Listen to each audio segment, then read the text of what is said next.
with the Daybreakers.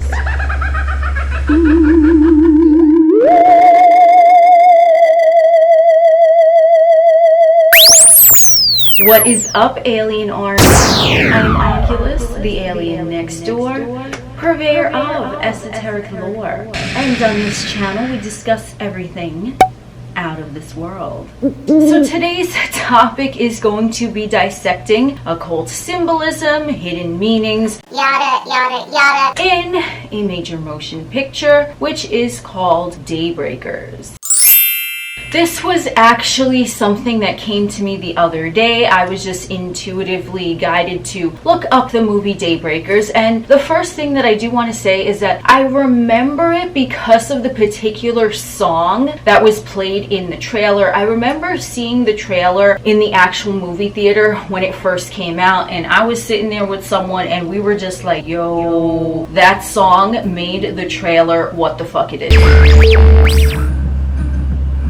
I have to be honest, I don't remember if I actually did see the movie Daybreakers in the theaters, but it doesn't matter because I fucking watched it the other night, and that's why I'm here to talk about it. This is not going to necessarily be a breakdown, a movie review of this. This is just going to be symbolism that I saw in it and why perhaps it's pertinent with what's going on in the global climate right the fuck now.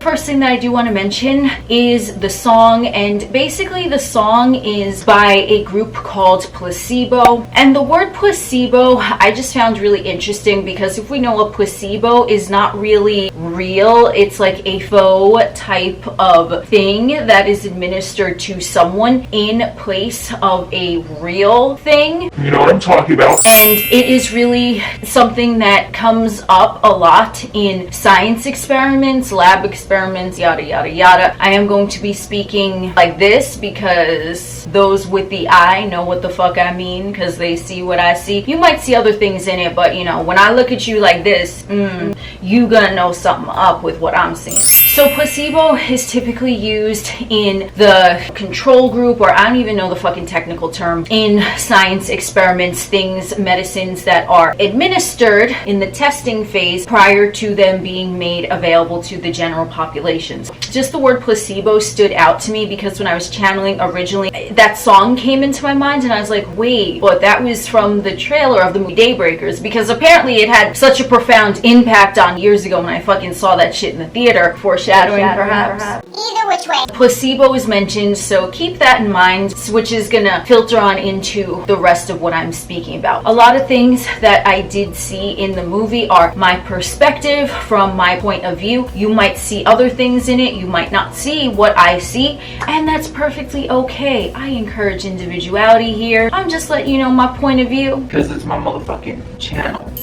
A brief synopsis of this movie, just to give you a heads up. Spoiler alert. If you're going to watch the movie, I suggest perhaps pausing the video, watching the movie, and then coming back here. Entirely up to you. But I will let you know that from this point forward, it is going to be spoiler effects for those who have not seen it. This movie is basically taking place in the year 2019, and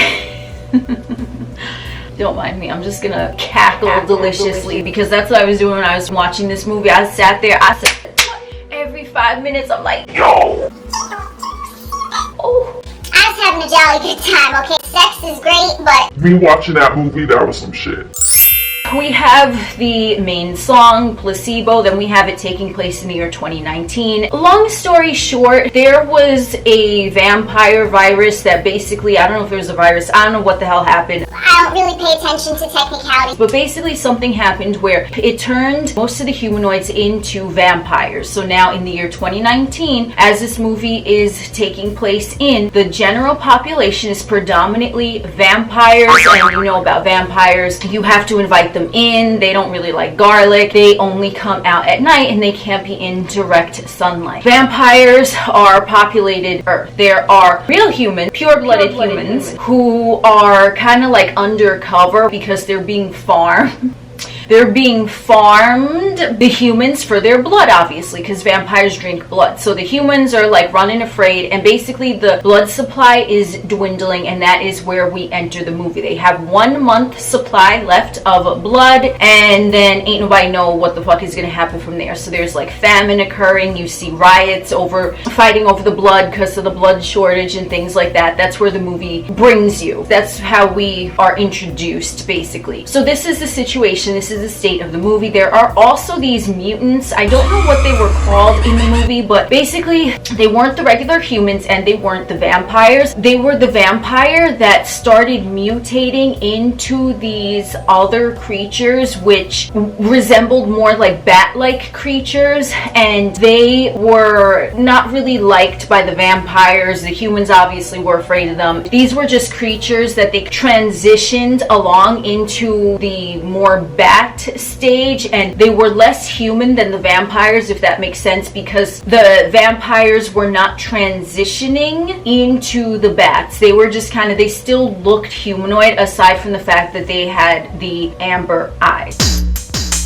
There's basically the main guy, Ethan Hawke. I don't remember their names in the movie. We have Ethan Hawke, who is the main guy. He's a vampire. And then we have the other main guy, and he's like the head of the pharmaceutical company that Ethan Hawke works for. And the head honcho of the pharmaceutical company is Sam Neill. So I'm just going to be calling them Ethan and Sam. Oh, and then we have the crossbow man, because I don't know his name either, but in the trailer he said he was the folks with the crossbow. And I didn't even know that was a crossbow. I thought that was a Sagittarius thing with like a missile attached to it. I didn't even know what the fuck that was called. Anyway, we have these three main guys, and basically what is going on is that Sam Neill is the head of the pharmaceutical company, that they're trying to produce a fake source of blood because the real blood from the humans is running low because they basically farmed the humans to the brink of extinction. Ethan Hawke, he's a vampire, but he's working for the pharmaceutical company, and he doesn't really have malicious intentions. He actually wants a cure so that the humans will not be farmed for their blood anymore. And then we have the crossbow guy who comes in, and he's introduced because he was a vampire, and basically something happened to him and he came into contact with the sun, but then he was doused with water immediately, and then now he transitioned. So he was a human, then he turned into a vampire, then now he's like a defunct vampire, so he's essentially more human, but he's still a vampire because his blood is vampire, as we come along to in the later portion of the movie. If you want to think about this, you know, that's basically a brief synopsis of the movie. Well, I'm not going to go into the ending or how it plays out. I mean, just in case you did want to watch it, and that's not really what this is about, but that's basically the story where we enter, because when we enter the movie, the calendar says April 2019, and it shows a vampire child, and they basically commit suicide by going in the sun, and they're writing in their diary, and they have the calendar up. So this is like the world that is going on.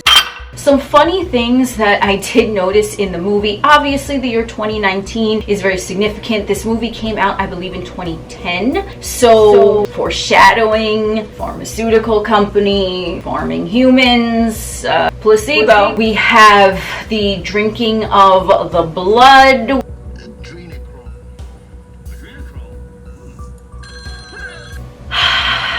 Drinking of the blood, which Sam Neill's character in the movie actually says that what makes the taste of blood so exquisite is the fear that the humans exude, and that is what they're feeding off of. We can think of some other substance that fear is expelled in the blood, and then it is consumed for its high charge, I suppose. There are a few different things that I noticed with the idea of the movie. Obviously, we have the foreshadowing, and then we have this thing where the main guy, Sam Neill, he's basically saying that his wish was granted because he was diagnosed with a life-threatening illness, and then his wish was granted because at the moment that he was diagnosed, he wished for eternal life or something. I don't know what the fuck he wished for. He didn't want to die. And then basically when you're a vampire, you're immortal. You don't die. You just keep drinking blood and regenerating and blah blah blah blah blah. So he essentially is very happy and very pleased to be a vampire, and he's the head of this company that is farming the humans. And so we have this little mini Matrix theme going on, because we see the humanoids in these little chambers like the Matrix, and they're essentially being housed and they're being tested on by the pharmaceutical company in the movie, which is Sam Neill. I guess he's the CEO. I don't know what the fuck he is. And we have Ethan Hawke, who is working on, and he's trying to get a cure so that they don't have to have the human blood. They can save the endangered species, which is a human. 2019, remember, this is when this story is set, even though the movie came out almost a decade before. There are a few interesting references which are in regards to fear, that the humanoid, if they want to be immortal, they have to surpass fear. So there's like a little esoteric concept going in there. And then we have obviously the transformation from, they want to retain some sort of sense, the vampires do. They want to retain some sort of sense of looking humanoid rather than turn into the creatures that have mutated into more of the bat-like things. And they do this by drinking the blood, pure blood. So in the opening credits, we actually have a fucking sign that says...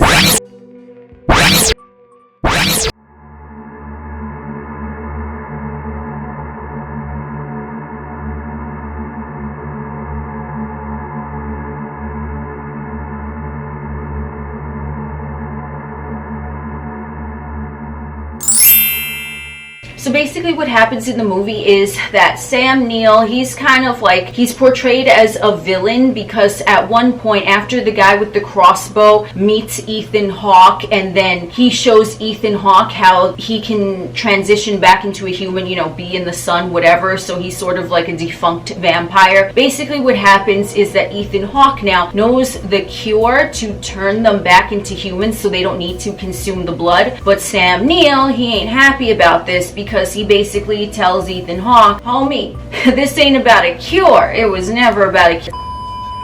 We go into mass production in 2 days. It's never been about a cure. It's about repeat business. He's the head honcho of the pharmaceutical company in this movie. Drop the mic, walk away. When this happens, Ethan Hawke, now he's a defunct vampire, which means that he has retained some of his vampirism, I don't know, because Sam Neill gets mad at Ethan Hawke, or Ethan Hawke tries to trick Sam Neill into biting him. Either which way, Sam Neill bites Ethan Hawke, who has now been transformed into a defunct vampire, more human than vampire, which is essentially the cure so that the vampires don't harm the humans to drink their blood. Sam Neill, he bites Ethan Hawke, and then some shit happens to him. He's asking like, what the fuck did Ethan Hawke do, because the blood is different. And then you see Sam Neill transform back into a human, and basically that is the cure. If the vampires bite the humans, then they turn human. They don't need to drink the blood anymore. But Sam Neill, he doesn't want that because he wants to repeat customers. He doesn't want the cure. That's basically summing up the movie, and that is what the movie is about. Now for the symbolism that I noticed, remember I just gave you a brief synopsis, so there's already all levels, layers, whatever the fuck you want to call them, rings of an onion that you peel away and shit. That's what's going on in the movie. So when the movie first starts, in the opening credits, it basically says the outbreak 10 years on, which will I say, this movie, I think it was filmed in 2009 and then it's set in 2019, so that is 10 years. Either which way, it's roughly a decade, which is stated in the movie. What happened in 2019, what was discovered in 2019 that carried on into the next year, and the next year what was discovered. Okay, so we have that outbreak 10 years on, which I'm taking as symbolism. 10 years, you do the math. This movie came out 10 years prior to 2019. What happened in 2019, which orchestrated some quite interesting events. And right after that, we have a sign also in the opening credits, by the way, so they're just... You diving right into this, like you going in balls deep right the fuck away. So then it says, a single bat started it all. Obviously, because the movie is about vampires and how they could potentially turn into these bat creatures, kind of makes sense, but it also makes sense with something else. Wink, wink, wink, wink. So we have all of that going on in just just the opening credits. Plus we have all of the other symbolism with Big Pharma guy, Sam Neill, and he's talking about how they are farming the humans, which basically is stated in the movie. Ethan Hawke, I believe he says, but you're farming them or some shit, and you don't really care about them. And, you know, at the end, we find out that he really doesn't give a fuck. He's like, it was never about a cure. It's about replenishing our supply and keeping the customers. Also, when he's talking about the drinking of the blood, it's very specific with the human because of the fear that the human has. So there can be a few different meanings here. I think you know the one that I'm talking about with drinking of a particular blood to not transition into one of the bat creatures. So if we want to look at that literally, there are creatures that are masquerading around. They're vampires, but they still resemble humans. But in order to still resemble the humans, they have to continue drinking that blood. It's sort of like their life elixir, their fountain of youth, so that they remain immortal and they don't turn into the bat creatures, which would happen if they did not consume the human blood. So I think you know what the fuck I'm talking about. And also in the movie, we have the talk of, you know, because the outbreak happened allegedly 10 years ago in the movie, and then now it's 2019 in the movie. And so because the humans have been hunted off for the blood, basically they want to repopulate the humanoids in order to have their, I guess, supply chain stable, steady, whatever the fuck. So we can take that into a lot of different contexts. We can bring the Georgia Guidestones in there because it says keep the population at such and such. So if there was some sort of thing that occurred that potentially caused motherfuckers to turn into other creatures, then there would be a shortage of humans, and then the earth essentially would need to perhaps be repopulated with humans if that were to happen. And as the movie progresses, we see the degradation of society as this blood shortage is going on. It's all over the news. In the movie, they're saying blood shortage, trying to cause the vampires to have some sort of fear, because allegedly they don't have fear because they're a vampire, and most motherfuckers are afraid of death, but they're not because they are vampires and they're immortal. But either which way, it's causing some sort of panic, some sort of ego reaction, and now the vampires are fighting among themselves. They're fighting among each other because they're watching what the news media is saying, that there is allegedly a blood shortage. And so they're like, what the fuck? Like, because that's their food supply. So now they're fighting amongst themselves, and you see civil unrest throughout the globe in this movie. What's also explained in this movie is that the humans that were afraid of death actually opted to become a vampire instead of dying so that they could be immortal. So there's a few different meanings in there. Some of them metaphorical, because once you essentially release fear, you're no longer operating as like a human, you know what I mean? You're sort of like this other level of superhuman, which we do know that vampires in general, they do have different powers than does a human, but there are also drawbacks because the human can go into the sun and a vampire cannot. So you can look at that from either perspective you want, but basically the thing that was driving the humans to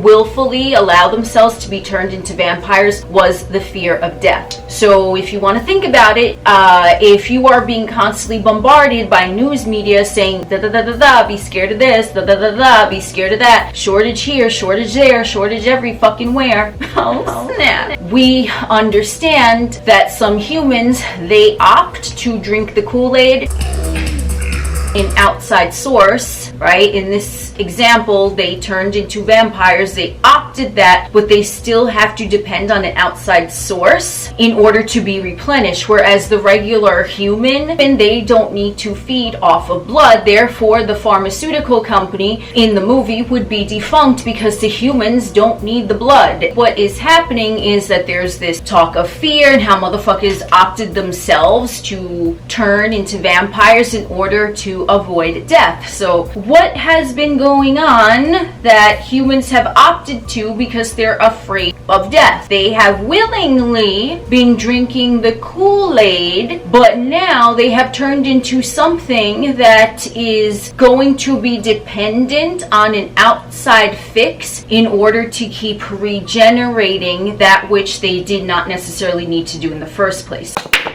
A humanoid, once they release the fear, they essentially can be a vampire, or they could be a human, but a vampire needs that constant replenishment of the blood, or else they're gonna turn into that mutated fucking creature. And something else that's interestingly enough mentioned in this movie, which I found poetic as well, is they're saying that the thing that makes one human is the sun, because the sun actually, remember, turned crossbow guy, and then in essence he told Ethan Hawke how to do it. If they go in the sun, if they allow themselves to go in the sun, and then they rinse off with water or whatever the fuck right after, that slowly transitions them back into being human. And wasn't there talk of potentially wanting to block out the sun? In this movie they're saying the sun is essentially what makes a human human. Interesting. And something else that was interesting in the movie is that, remember I mentioned the mutated motherfuckers, they were vampires and they kind of mutated into these like bat creatures. There's a point where you see them literally, they are on chains and they are being exterminated. They are being rounded up and exterminated because they don't want these vampires to take up the blood supply from the vampires that sort of remain humanoid. So they basically round them up, put them in the sun, and they're done. I wonder what's going on with that. If someone is considered undesirable, they're rounded up and put to death? So there were a whole bunch of different things that I found interesting in this movie. The main symbolism that I saw is obviously what I mentioned, most of it in the fucking opening credits, but if you watch the entire movie, you can see a few bunch of scenarios going on. Perhaps, like I said, you see something different, but I saw a lot of spirituality in there. I saw a lot of metaphysics and esoteric and things, and I also saw a lot of agenda shit in there, that which I mentioned. And the one thing that Sam Neill did state when he was drinking his blood is that the fear in the human is what makes the blood taste so good. So what I took from that, and this is just my perspective metaphorically, you residing in a human vessel, whether you're human or not, if you are unafraid, if you do not have the fear vibration, why the fuck would a vampire, energetic or otherwise, want to feed off of you? Because you have no fear. And if they love the taste of fear so much, any type of fear vibration, emotion like guilt, shame, anger, whatever that shit is, those are all classified under the fear bracket. If you do not have any fear, ain't nobody gonna want to feed off of you because they enjoy the taste of fear in the blood. Just saying. You can become immune to 3D bullshit by checking fear at the door. You can allow yourself to become immune to the 3D Earth matrix by relinquishing the ego's grip on your fear. So that's basically what I have for you today. This might have been a little bit all over the place, but that was the general synopsis that I saw. A few different things going on in there. The main thing, the main takeaway is that this, in my opinion, there was a lot of foreshadowing going on. There was a lot of telling you what it is, showing you what's going on, doing the do, and remember, we want to keep in mind that it was most likely filmed in 2009 because it came out in January of 2010, and then we have the significance of 10 years into, so there was a specific number given, there was a specific year given, 2019, because that's when all this is taking place. And so if we want to now fast forward into 2029, perhaps 10 years after what's going to be going on? Is the sun going to be blocked out? Are there going to be vampires, cryptids, whoever walking around? Are there going to be bat creatures coming through trying to drink blood? I don't know what's going on with that, but I'm sure you can use your own imagination just with this shit that I've mentioned. Are there going to be big pharmaceutical companies that are farming humans for whatever they're looking for in order to keep a repeat customer? Are they attempting to create synthetic versions of things to get the consumer addicted to whatever is in that synthetic version? Because now once it's synthetic, once it's man-made, you can put whatever the fuck you want in there. So you could put additive like MSG or some shit that keeps you hungry, keeps you thirsty, keeps you wanting more, and then it's repeat, repeat, repeat. that's what I got for you today, exploring the movie Daybreakers. I am Oculus, the alien next door. We will chit chat again soon.